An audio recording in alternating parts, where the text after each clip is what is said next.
السلام عليكم. بسم الله والصلاة والسلام على رسول الله. هذه رسالة مني للرئيس تبون.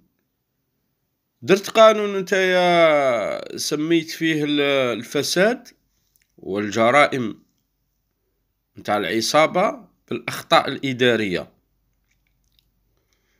لتراوغ القانون والعدالة الجزائرية ولتضمن للعصابة الحماية. يعني انت بحبيش توقع في نفس الخطأ اللي وقع فيه بوتفليقة. يعني بوتفليقة لو كان دار قانون كيما هذا القانون العصابة ما تطيحش. يعني انت من ضروكك توجد باش تحمي نفسك وتحمي نسيبك، فاهم؟ كشميلف هكا يبان وفي اسم الشاقي سعيود، هيا ما يرفدوهش. تفرجت اليوم الفيديو نتاع بنت بلادنا التلمسانية عايشة هي وولادها، الله يبارك لها إن شاء الله في وليداتها ويبارك فيها وفي وليداتها إن شاء الله، وقع في الناس المخلصين والناس المؤمنين. ساكنة في غار في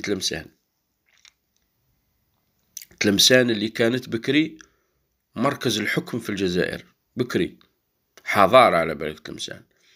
تلمسان اللي ناسها ما شاء الله قمنا وهمة الله يبارك.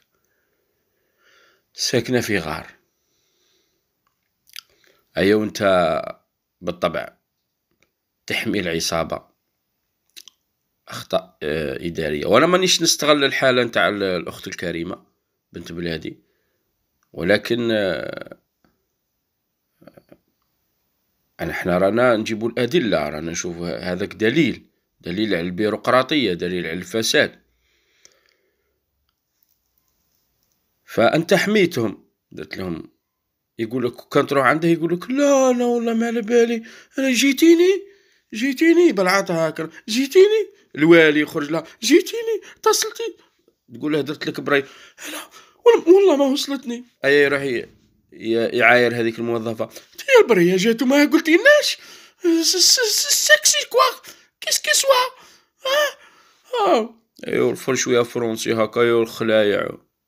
نقسم لكم بالله يا والله لا راني ندعي ربي من قلبي كيما رزق ذو القرنين الحكم ورزقه لسليمان عليه السلام، اني ندعي ربي يرزقنا الحكم.